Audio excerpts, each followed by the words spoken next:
الرحمن الرحيم إن الحمد لله نحمده تعالى ونستعينه ونستغفره ونعوذ بالله من شرور أنفسنا ومن سيئات أعمالنا من يهده الله فلا مضل له ومن يضلل فلا هادي له وأشهد أن لا إله إلا الله وحده لا شريك له وأشهد أن محمدا عبده ورسوله وبعد أيها الأخوة والأخوات السلام عليكم ورحمة الله.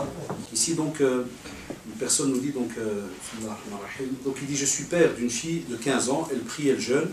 Elle obéit donc à ses parents, mais comme elle fréquentait des jeunes filles européennes, elle a tendance à avoir honte ou gênée pour le port du voile. Je suis inquiet, j'ai peur que le loup, il passe par là. Que faire? Et effectivement. Ouais, Shabab, comme vous le savez, Allah subhanahu wa ta'ala, lorsqu'il a envoyé le prophète Muhammad sallallahu alayhi wa sallam, ça a été une fierté pour nous. Et lorsqu'il nous a dit « Inna ad-dina inda Allahi l'islam », c'est-à-dire que certes, la religion auprès d'Allah subhanahu wa ta'ala, c'est l'islam, c'est une fierté pour nous. Le musulman doit être fier de porter cette religion dans son cœur. Aucun être humain va te sauver le jour du jugement dernier. C'est Shabab, gardez-le en tête toute votre vie. Il n'y a aucun être humain qui va te sauver le jour du jugement dernier, ou bien lorsque tu mettras ton premier centimètre de corps ou millimètre de corps dans la tombe. Lorsqu'on te mettra dans la tombe, ni ton père, ni ta mère, ni qui que ce soit ne va t'aider. Alors pense-y lorsque tu vas commettre le haram, lorsque tu vas aller avec un groupe pour faire ceci ou cela, il faudra y penser tout le temps. Ta fierté, c'est d'être musulman. Et être musulman, c'est mettre en pratique la parole que tu as donnée à Allah subhanahu wa ta'ala en attestant, en disant « Ashhadu an la ilaha illallah wa ashhadu anna Muhammadan Rasulullah ». Les deux ici, parole que tu as donnée, la première pour Allah subhanahu wa ta'ala en tant que créateur, et la deuxième, tu reconnais le prophète sallallahu alayhi wa sallam qui a été envoyé et qui t'a apporté donc ce mode d'emploi. C'est lui qui te montre comment est-ce que normalement tu pratiques. Donc lorsque quelqu'un est gêné, de montrer une pratique religieuse, c'est comme s'il est gêné d'appartenir à la famille du prophète sallallahu alayhi wa sallam. Il est gêné d'appartenir à ceux qu'Allah subhanahu wa ta'ala a créés et à qui donc il a donné la foi. C'est très grave. Quand je dis maintenant c'est très grave, ça c'est la réponse, on va dire générale. Et qu'effectivement le fait que quelqu'un pose la question, c'est qu'il sent peut-être à l'intérieur de lui un petit problème. Ça arrive que certains ont comme ça ce petit caractère où ils n'osent pas vraiment s'affirmer. Le musulman doit apprendre, et spécialement les générations à venir. Mais on doit être juste alors, ya Shabab. Pour que les autres nous respectent, il faut aussi qu'on soit juste, qu'on ait un bon comportement. Par exemple, l'Eid vient de passer, il n'est pas normal qu'on retrouve des pattes de moutons dans certaines rues. Et ça veut dire qu'il y a eu des balayages pendant la nuit, qu'il y a des moutons à qui on a arraché la jambe la nuit. Vous voyez ce que je veux dire donc? On est, subhanallah, gêné de montrer des fois l'islam, mais à côté de cela, entre guillemets, on a des personnes qui ne sont pas gênées de montrer le contraire de l'islam, alors qu'ils sont attachés à l'islam. Ça, c'est encore plus grave. Normalement, le musulman montre, il doit être fier qu'il est musulman. Comme cela se passait. Omar ibn Khattab, on ne vous demande pas de le faire aujourd'hui, c'est un exemple dans la sunna. Omar ibn Khattab, il sortait dans les rues de la Mecque et il disait que celui qui a envie d'être orphelin aujourd'hui, ou bien que celui qui a envie de laisser une veuve qui vient ici faire un face-à-face. Imaginez-vous aujourd'hui de la liste comme si quelqu'un vient et dit celui-là qui dit que c'est un homme, avec un H majuscule, marahbabé, qui vient. Omar radiallahu anhu, c'était son jeu favori. Il sortait, sa petite épée et tout, comme vous savez, rajel, ça c'est les hommes vraiment au sens propre du terme. Il dit qui veut laisser une veuve aujourd'hui? Non, venez. Comme pour dire je vais t'arracher directement, il ne va rien rester. Tout subhanallah. On ne vous demande pas nous d'aller agresser quelqu'un ou de sortir dans la rue en disant t'as vu, Flamme, regarde, j'ai un khamis là, qu'est-ce qu'il y a? Quoi? Non, jamais. Wallah, ce n'est même pas un comportement de musulman. On ne te le demande pas. Tout ce qu'on te demande, tout simplement d'être fier d'être musulman.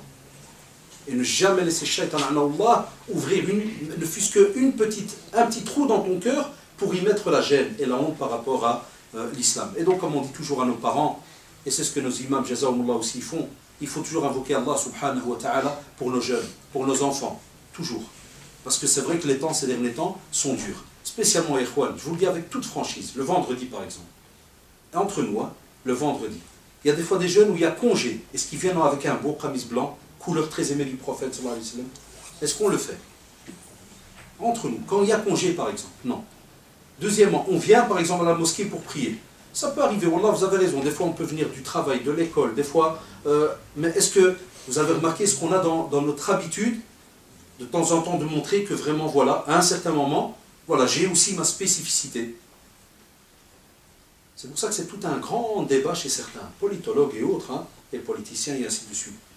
Le fait d'assimiler à de la jeunesse pour qu'elle perde justement sa spécificité de musulman. Là, le musulman à la base est musulman. Alhamdoulilah, il est citoyen, il étudie, il sert à quelque chose dans le pays dans lequel il vit. Et alhamdoulilah, il a sa spécificité, c'est un musulman. Et nos jeunes doivent le montrer. L'islam n'interdit pas de s'habiller à la mode, d'être propre, d'être beau, il n'y a aucun problème. Mais par exemple, rien que les bienséances par rapport à la mosquée, on les oublie. Tu viens à la mosquée, viens au moins avec un pantalon large. Pas collé, pas comme vous le savez, je vous ai déjà donné l'exemple hier. Viens avec quelque chose d'à l'aise. Parce que justement, quand tu pries, on ne peut pas voir tes formes, et ainsi de suite. Donc il ne faut pas être gêné, que ce soit par rapport au voile, que ce soit certains jeunes, par rapport à l'aspect extérieur. La preuve, subhanallah, vous le savez tous les jeunes, dès qu'il y a une mode tordue qui sort, par exemple l'année où les jeans avec les trous sont sortis, même derrière, tout le monde les a mis, tous les agagles, même les khorotos, ils les ont mis, à l'aise. À l'aise parce qu'on doit suivre la vague, le mouvement. Même si notre génération, on te trouve avec un saroual troué, on va te mourir. C'était inconcevable qu'un type il passe dans la rue avec un saroual troué derrière. C'est que ce type-là, il y a un problème là, il y a un mouhem, vous avez compris. Il a quelque chose de pas normal. Aujourd'hui, c'est l'inverse. Toi qui passes avec un saroual arabe large, on l'a dit, c'est toi qui n'es pas normal. Regardez comment on a retourné les règles. Les jeans, la mi-pète là qui sont sortis, vous les connaissez. Vous imaginez ceux qui sont anciens ici parmi vous, un jeune maghrébin, musulman, passer dans la rue avec la moitié de son caleçon qu'on voit, on l'aurait balayé depuis longtemps, avant qu'il traverse la rue, avant qu'il sorte de la porte, gars. Aujourd'hui, c'est l'inverse. Si tu fais la remarque à quelqu'un, il va dire, qu'est-ce que tu connais? T'as un arriéré. Ça n'a rien à voir d'arriéré ou pas. Allah subhanahu wa ta'ala a créé, vous le savez, les plantes. Il a créé des choses qui ne bougent pas, entre guillemets. On sait que dans les termes religieux, ça bouge. Les pierres et compagnie. Il a créé, subhanallah, tout ce qui est le domaine du solide et autres. Il a créé les animaux. Alhamdoulilah, vous n'en faites pas partie. Pourquoi? Il a créé ce qui est encore mieux, l'être humain. C'est ça qu'on dit Bani Adam. Bani Adam, le fils d'Adam. Allah subhanahu wa ta'ala, lorsqu'il a créé Adam, il a demandé pour que tout le monde se prosterne pour lui. C'est pour ça que c'est une fierté pour toi. Tu ne peux pas, comme ça, être gêné par rapport donc à ta pratique religieuse, par rapport à ton voile, ton habillement et ainsi de suite. Loin de là. Et je vous ai dit, d'autres personnes, Wallah, et des fois, hein, ça nous arrive, nous, comme ça, des fois, le soir, tu fais un petit tour Aïda vers la ville, Aïda, tu marches un peu, les enfants, et vous voyez les hippies, les punks, les grunge, ça, oh là là. Des couleurs à dormir debout. Le type, il a un de ces jaunes fluorescents sur la tête, avec 40 boucles d'oreilles. Et il est gars, il est pété de partout, il est tout fier, il marche. Et le musulman, parce qu'il va mettre un qamis, il fait 500 plans à la maison. Est-ce que je sors ou je ne sors pas? Est-ce qu'on va me voir ou bien on ne va pas me voir? C'est à ça qu'on est arrivé. Et vous savez, c'est comme ça qu'on enlève la spécificité de quelqu'un. Et c'est là que vraiment, alors, on l'assimile au fur et à mesure. Le musulman, il peut s'intégrer, alhamdoulilah, dans le domaine scientifique, culturel, politique, dans tous les domaines qui peut, entre guillemets, apporter un bien pour la société. Ça veut dire qu'il est en droit, par exemple, d'être à la maison un politicien dans sa tête. Il voit, il écoute les choses, il sait ce qu'il y a, il se renseigne par rapport aux règles, il sait ce qui se passe, il peut même des fois aller voir ses droits et ainsi de suite. Et il aura des limites. Il aura toujours des limites. Et ça, alhamdoulilah, c'est les savants qui sont là pour les déterminer. Ce qu'on peut ou on ne peut pas faire. Ne jamais ouvrir la porte de la gêne ou de la honte par rapport à ta religion. Allah ta'ala. Aussi, est-ce que les vêtements qui dépassent la cheville est haram ou juste déconseillé, même si c'est fait sans orgueil? Et non. Le consensus des savants, c'est haram. On ne laisse pas dépasser en dessous des chevilles. La divergence qu'il y a eu, c'est par rapport à la moitié du mollet. Vous voyez les mollets? Certains, donc savants, par rapport à certains textes, ont dit la moitié du mollet. Et alhamdoulilah, donc ça reste la divergence entre la moitié du mollet jusqu'à la cheville. Orgueil ou pas orgueil? Parce que dans une autre tradition, il y a la première tradition par rapport à l'orgueil, puis il y a une autre tradition authentique qui te dit que tout ce qui dépasse la cheville est en enfer. C'est-à-dire qu'il y a un châtiment le jour du jugement dernier. Il ne suffit pas de faire comme ils font derrière, ils arrivent à la mosquée, à déplie 50 fois son jeans, jusqu'à ce qu'il arrive au genou. Non. Quand tu achètes ton habit, machallah, tu le coupes, tu l'arranges, mais de nouveau, ah, on a la honte. Pied de poule. Il marche comme un canard, là. Sarwal, il est à 10 cm au-dessus. Alors il rigole. Et puis, mais tu rigoles de la sunna à ce moment-là. Wallah, tu rigoles du prophète sallallahu alayhi wa sallam et des sahaba radhiyallahu alayhim. Parce que c'est le prophète sallallahu alayhi wa sallam qui a demandé de faire cela. Certains vont peut-être te dire, et pourquoi? Eh bien, comme je dis toujours, la première des réponses que vous devez toujours garder en tête, et c'est la fatwa, vous avez le droit même d'être moufti à ce moment-là. Vous savez, c'est laquelle? C'est de répondre, c'est que Allah subhanahu wa ta'ala, par le biais de son prophète Muhammad sallallahu alayhi wa sallam, l'a ordonné. Voilà, ça c'est déjà la meilleure des réponses. Beaucoup de jeunes, pourquoi? Pourquoi? Parce que c'est un ordre d'Allah subhanahu wa ta'ala. Rien que cela doit déjà t'obliger à dire sami'na wa ata'na, et pas sami'na wa asayna. C'est-à-dire, on a entendu, on obéit. Mais, regardez, subhanallah, ça se suit, hein. Il y en a qui sont gênés de le faire. Et quand ils ont des mariages et qu'il faut mettre des costumes, ou spécialement à cause de telle marque de chaussures, justement on te demande que le pantalon doit absolument, parce que j'ai des amis couturiers et vendeurs, je leur demande exprès, ils me disent là spécialement pour tel style de coupe, de costume, de costard, et si tu mets tel style de batelet long ou je ne sais pas quoi, ça doit venir vraiment à ras de la cheville et de la chaussure. Ah là c'est halal là. Là, les gars, tu les trouves même au mariage comme ça. Des fois, j'en ai vu à certains mariages. Ils disent, Allah, sunni sans qu'il le veut. Les sunni, pourquoi l'attention était même pas là? C'est à cause de la mode. Allah, on a une spécificité. On a notre manière de s'habiller. On est le musulman, mashallah, il a de ses règles. Et subhanallah, ne sous-estimez jamais une règle. Parce qu'on sera questionné par rapport à toutes les demandes que le prophète nous a laissées et au sujet duquel on a désobéi. On va être questionné là-dessus. Il ne faut pas vous étonner, Shabab. Wallah. Quel est l'âge parfait pour se marier? On n'a pas un âge. On a entre guillemets des règles.